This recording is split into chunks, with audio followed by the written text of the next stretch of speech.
Hello everyone, this is your daily dose of motivation, featuring...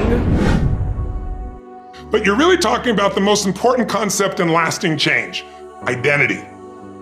We all define ourselves in certain ways, and most of us defined ourselves years ago, and we haven't done an update.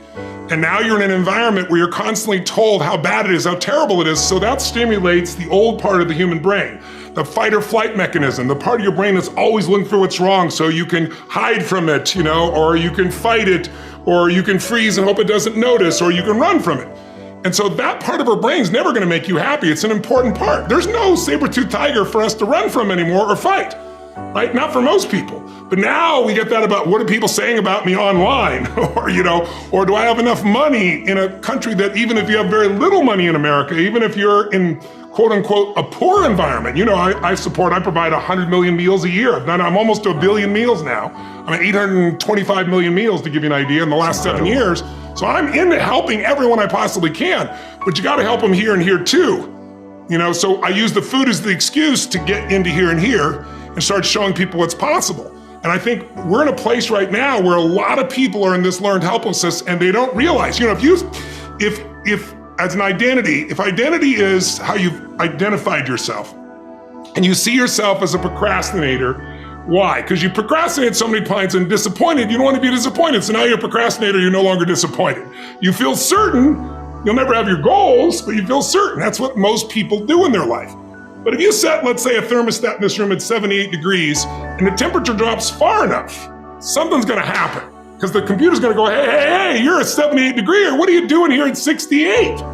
And the heaters kick on and suddenly you get this drive. I'm sure your listeners or viewers have had this experience many times in their life where finally it's not another day, I'm changing this relationship, I'm losing this weight, I'm gonna finally do something. And then you push.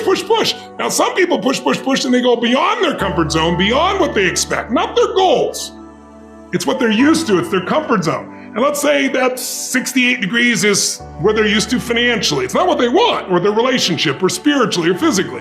And they grow to 88, 98, 99 degrees. Suddenly the brain goes, hey, what are you doing here? You're not a 99 degreer. And then all of a sudden the heaters stop and you lose your drive. And if that's not about, the air conditioners kick on and you start to sabotage and you go, what happened to my life? So identity is the number one thing I work to change with people, to expand it, not to get rid of it, but expand your own sense of who you really are and what you're capable of. And people think they're gonna get identity by, when people say to me, I have no self-esteem, I hate that word. It's so overused and abused. I don't have any self-esteem because when I was growing up, my parents said these terrible things and those terrible things. And I said, isn't it convenient you only remember those things? They said a million things, but suddenly you've honed in on those. But let's get real. Someone can tell you your whole life you're a piece of crap, but you can say, screw you, read between the lines and make your life work. Someone can tell you your whole life you're beautiful, you're intelligent, you're the smartest person in the world, and you don't believe it. Because self-esteem doesn't come from what people say about you. Self-esteem is earned within yourself. It's esteem for yourself, which only comes by doing things that are incredibly difficult, and then your brain goes, this is who I am. The reason I've done firewalks for years, I used to do skydiving, but it's hard to get 30,000 people in the middle of the air above New York in the middle of the night. But the reason I did these metaphors was because when someone does something they once thought was difficult or impossible, and they get the other side, their brain goes, if I can get myself to do this, what else can I get myself to do? It changes their identity. When your identity expands, your whole world expands. Thank you very much for watching. Subscribe to the original channel, subscribe to our channel if you like the video and leave a like, comment below what you think about what you just heard, and as always, stay motivated. See you tomorrow!